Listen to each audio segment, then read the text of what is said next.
앉은뱅이 거린이 있었어요. 성령의 불로 충만한 베드로와 요한이 그 형제를 보고 그냥 지나갈 수가 없었습니다. 그들 안에 있는 성령의 은혜를 나누길 원했어요. 그래서 베드로와 요한이 그 앉은뱅이 형제에게 예수님의 이름으로 일어날 것을 믿음으로 선포하고, 믿음으로 선포할 때에 앉은뱅이의 손을 잡고 일으킬 때에 그가 일어나서 걷기도 하고 뛰기도 하며 하나님을 찬양하는 기적의 역사가 일어났습니다. 앉은뱅이 거지 형제의 평생의 소원이 응답된 것입니다. 이것을 본 사람들이 우왕좌왕하면서 놀라면서 베드로 요한을 주목하고 있을 때에 사도들은 중심을 잃어버리지 않고 예수님의 복음을 전합니다.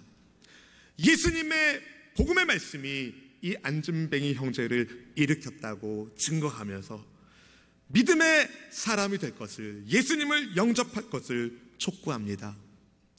한편 예수님의 복음을 듣기 싫어하는 사람들이 있어서 그들에 의하여 제자들이 붙잡혀 갔지만 복음의 말씀을 듣는 많은 사람들이 예수님을 믿고 영접하는 회심의 역사가 일어났습니다. 여러분, 사도들을 잡아간 사람들은요, 남의 나라 사람이 아닙니다.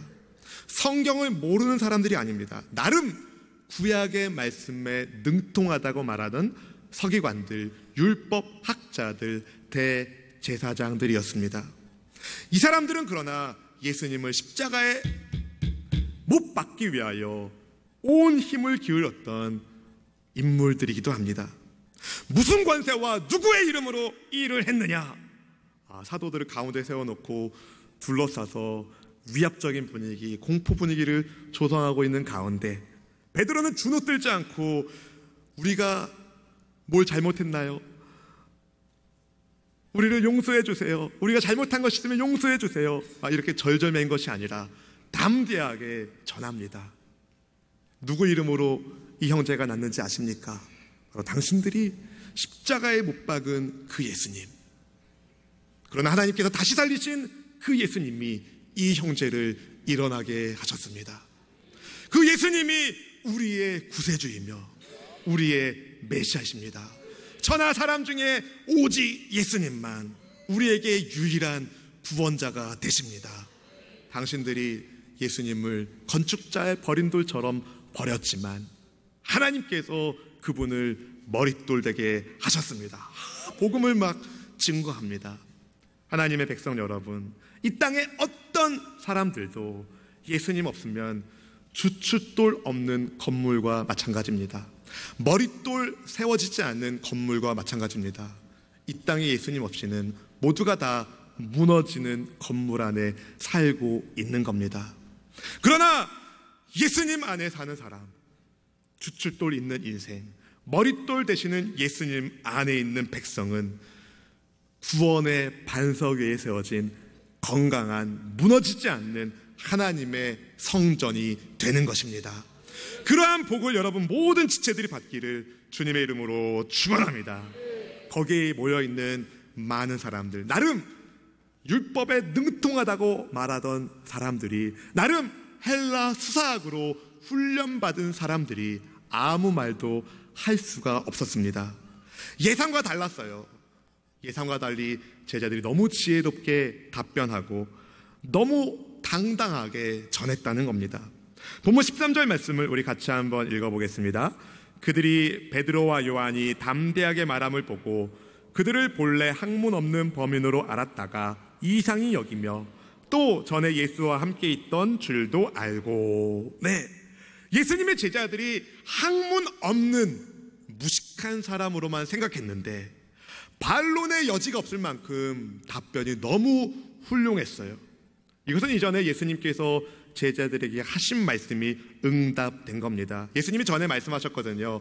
대적자들이 너희들을 능히 대항하거나 변박할 수 없는 구변과 지혜를 내가 주겠다. 누가복음 21장 15절 말씀이 그것을 보여줍니다. 같이 읽어보겠습니다. 내가 너희의 모든 대적이 능히 대항하거나 변박할 수 없는 구변과 지혜를 너희에게 주리라. 아멘. 바로 예수님의 영으로, 성령으로 충만한 제자들이, 그래서 그 위압적인 분위기에서도 떨지 않고 당황하지 않고 담대하게 하나님의 말씀을 증거한 것입니다. 당대 헬라 수사학이 유행하던 시대에 예수님의 제자들은 그런 훈련을 받지 못한 사람들이었습니다. 또 제자들을 체포한 사람들은 예수님을 랍비로도 여기지 않았기 때문에 예수님의 제자들을 학문 없는 무식한 사람이라고 평가했었습니다. 그런데 조금이라도 제자들이 말실수하면 물어뜯을 준비를 다 하고 있었는데 비난할 말이 갑자기 사라지고 만 겁니다. 너무 제자들이 훌륭하게 대답했고, 또 제자들 옆에는 예수님의 이름으로 병 고침받은 그 안진뱅이 형제가 자리하고 있으니까 할 말이 없어진 거예요. 그럼 어떻게 하면 됩니까? 우리가 잘못했네, 미안하다 하고 풀어줘야죠. 더 나아가서 제자들이 전하고 있는 예수님의 복음을 진지하게 들어야 했습니다. 그런데 이 사람들은 복음을 듣긴 들었지만 영접하지 않습니다. 여전히 이스라엘의 종교 지도자들은 복음을 거부합니다. 잠깐 제자들을 공회 바깥으로 내보낸 다음에 서로 의논합니다. 어떻게 해야 되냐? 이것들 어떻게 잡아야 되냐? 아무리 회의를 해도 별다른 수가 나오지 않으니까 더 이상 예수님의 복음이 전달되는 것은 막자라고 공동 결의를 합니다. 우리 본문 16절부터 18절 말씀이 그것을 보여주고 있는데 같이 한번 읽어보겠습니다. 이 사람들을 어떻게 할까? 그들로 말미암아 유명한 표적 나타난 것이 예루살렘에 사는 모든 사람에게 알려졌으니 우리도 부인할 수 없는지라. 이것이 민간에 더 퍼지지 못하게 그들을 위협하여 이후에는 이 이름으로 아무에게도 말하지 말게 하자 하고 그들을 불러 경고하고 도무지 예수의 이름으로 말하지도 말고 가르치지도 말라 하니. 여러분, 너무 아이러니합니다. 공평과 정의가 살아있어야 할 공회 재판장에 결의를 내리기를 제자들을 위협하자, 사람을 위협하는 결의를 내립니다. 왜요? 예수님의 복음을 미워하기 때문에. 사도들을 체포한 대제사장과 그들의 무리들은 사도들을 위협하면서 앞으로는 예수님의 이름을 말하지도 말고 가르치지도 말라고 명령을 내립니다. 그런데 왜 예수님의 이름으로 말해서는 안 되는지, 왜 가르치면 안 되는지에 대한 언급을 하고 있지 않아요. 자기들도 아는 거죠. 별다른 근거 없이 무조건 말하지 말라고 결의한 것입니다.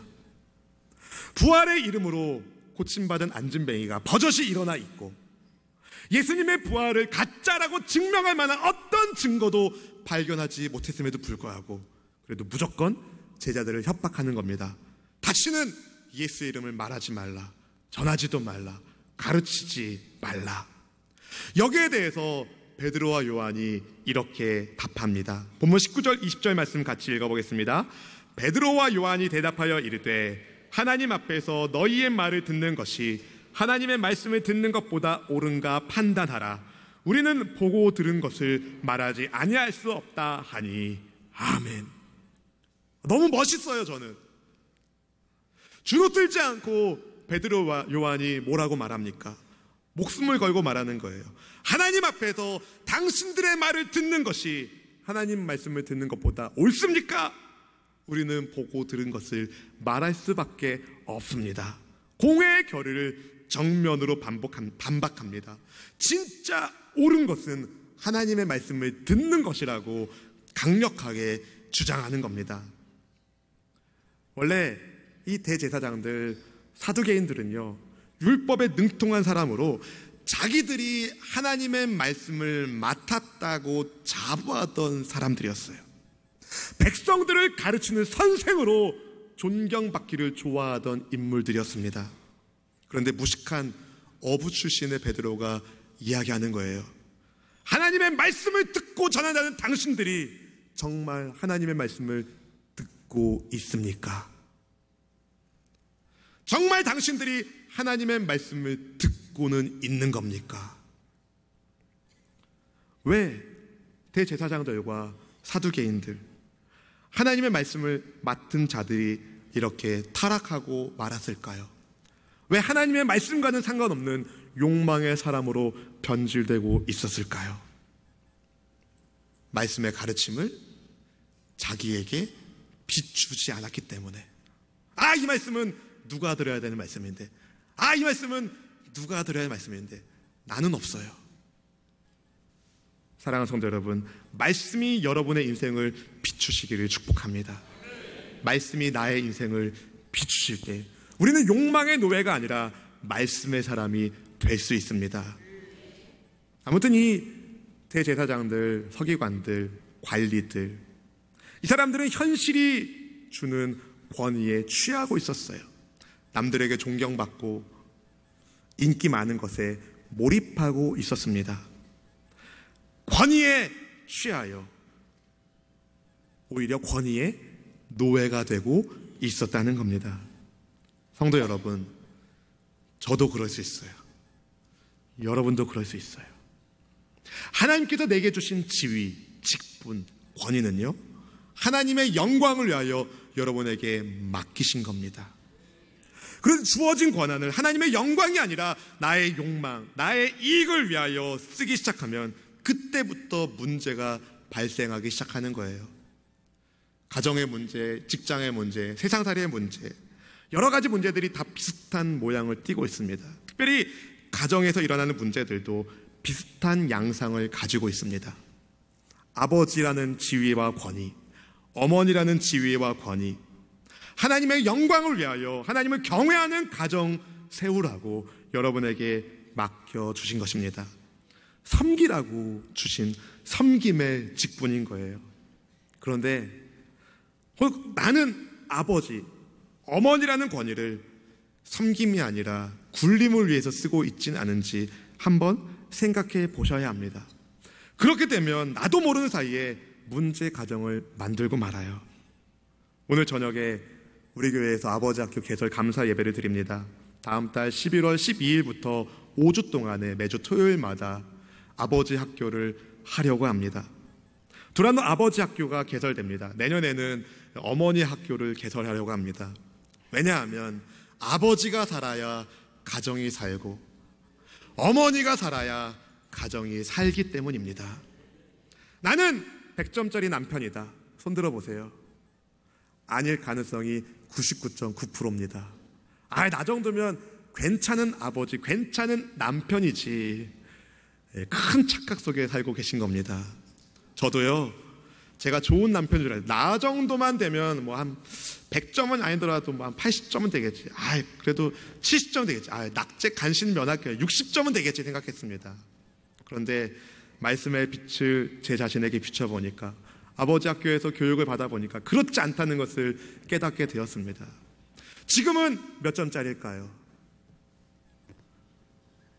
왜 말씀을 안 하세요? 지금도 여전히 부족합니다.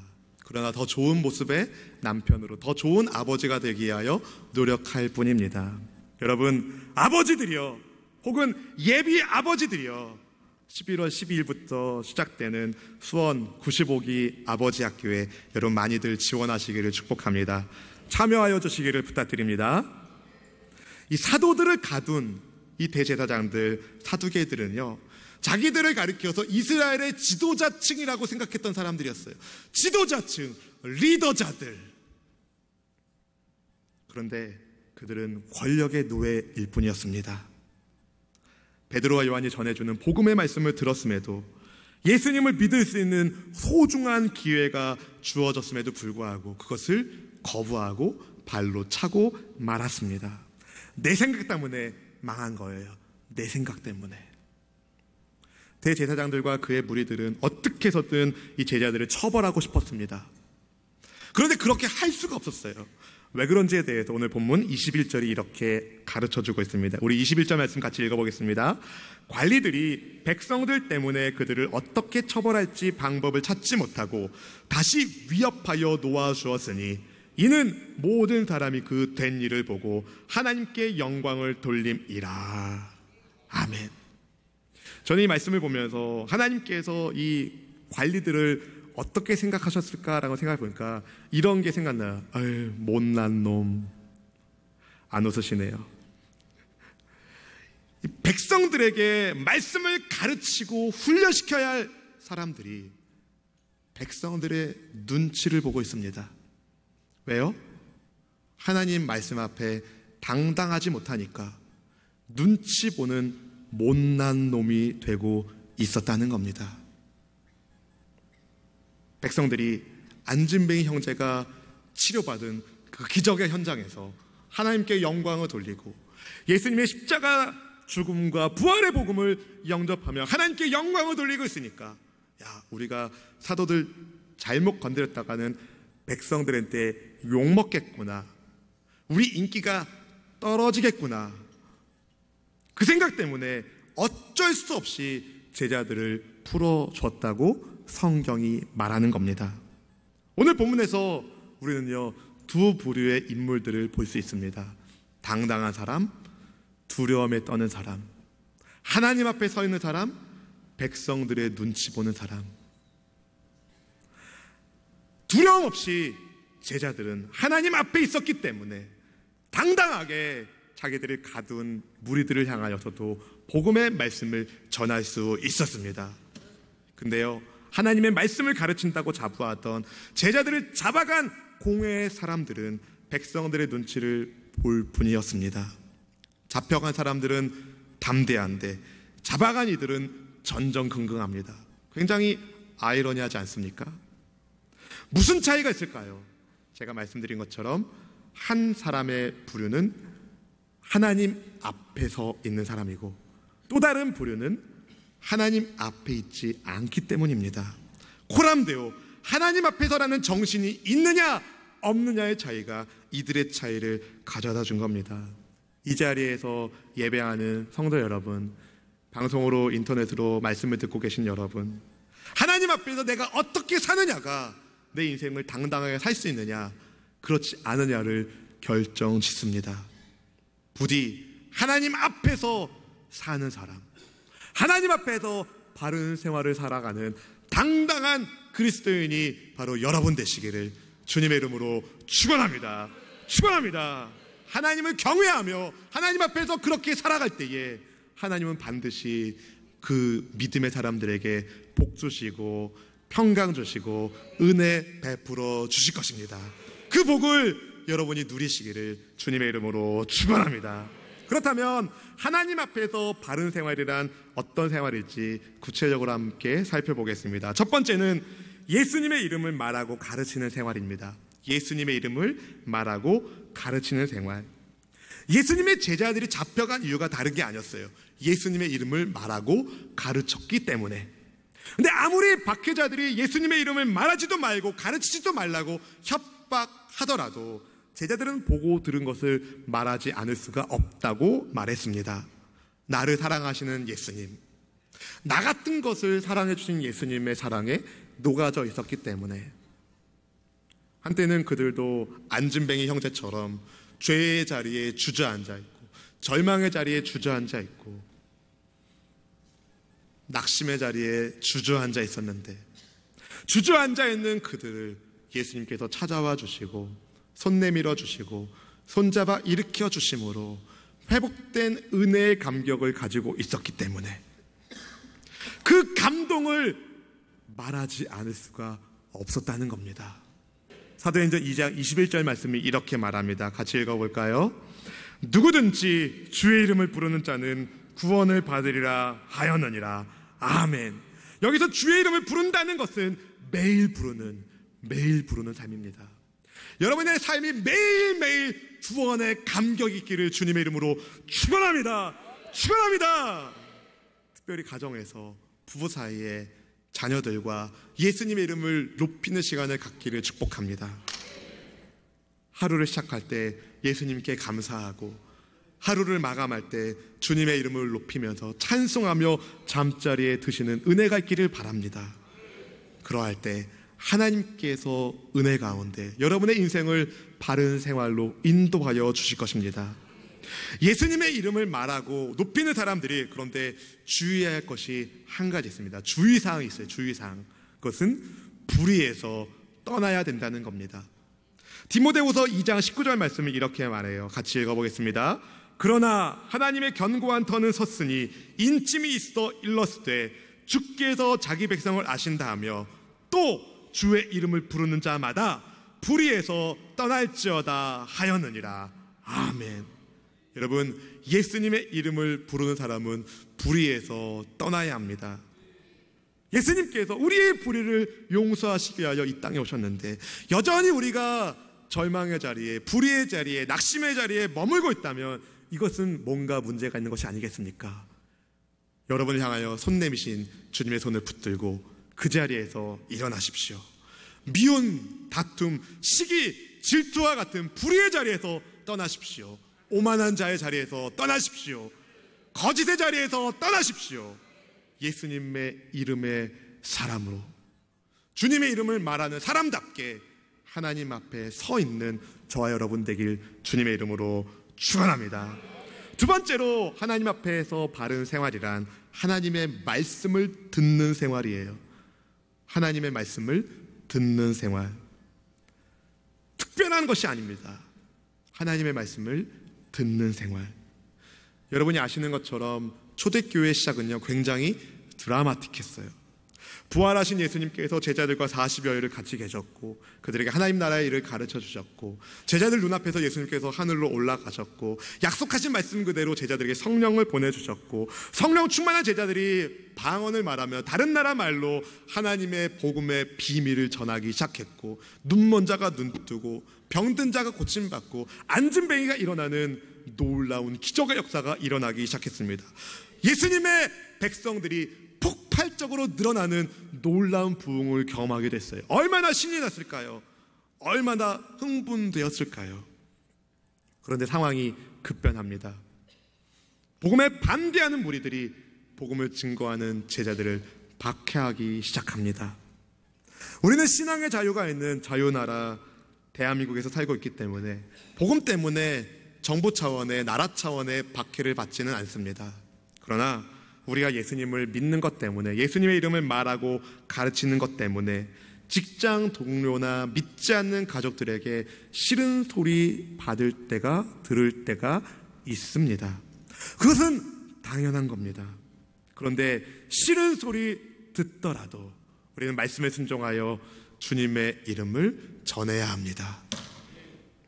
박해 속에서도 하나님의 말씀을 들으며 예수님의 복음을 전했던 제자들처럼 제자들은 하나님 앞에 바로 사는 이 제자들은 사람의 말이 아니라 하나님의 말씀에 순종하는 이들이었습니다.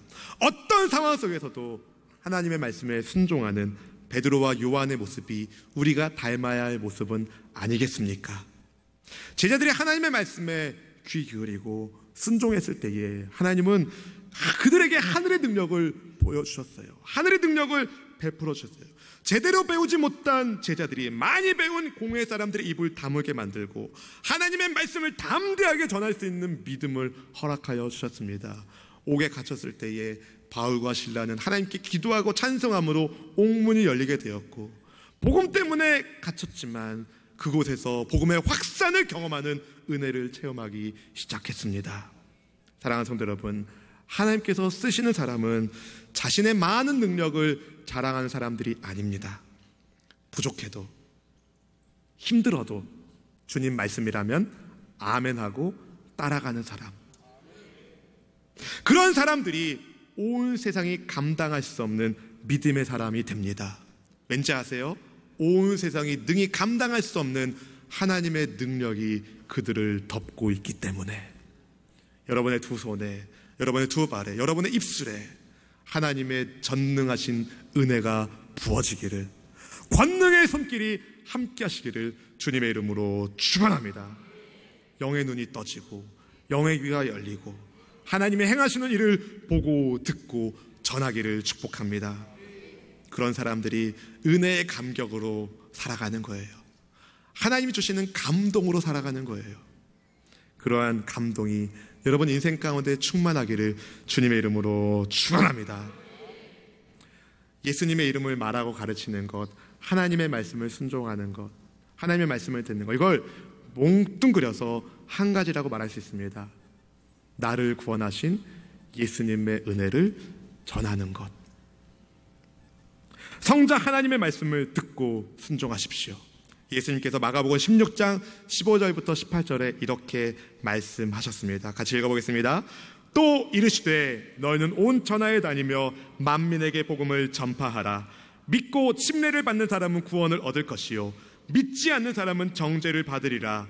믿는 자들에게는 이런 표적이 따르리니 곧 그들이 내 이름으로 귀신을 쫓아내며 새 방언을 말하며 뱀을 짚으며 무슨 독을 마실지라도 해를 받지 아니하며 병든 사람에게 손을 얹은 즉 나으리라 하시더라. 아멘. 여러분의 인생이 하나님의 기적으로 충만하길 축복합니다. 이제 2016년도가 얼마 남지 않았어요. 이제 4분기가 시작됐습니다. 위대하신 하나님을 위하여 위대하신 일을 기억하십시오. 이제 2016년도 10월 30일 날에 본교회에서 새세명 축제를 합니다. 오 해피데이라는 주제로 힘을 모아서 행복을 나누길 원합니다. 먼저 여러분 안에 그리스도의 행복이 충만하길 원합니다. 주님 주시는 행복으로 충만하길 원합니다. 능력의 손길이 함께 하시기에, 사랑의 손길이 나와 함께 하시기에 능력이 사시길 축복합니다. 예수님 안에 참된 행복이 있음을 말하십시오. 예수님의 이름을 말하십시오. 예수님의 이름을 전하십시오. 예수님의 이름을 가르치십시오. 하나님의 말씀에 순종함으로 복음을 전하길 원합니다. 예수님이 모든 영광과 존귀와 찬송을 받으시는 새세명 축제가 되기를 원합니다. 마라나타 아멘 주 예수여. 다시 오실 주님의 길을 예비하는 주의 백성이 되기를 주님의 이름으로 축원합니다.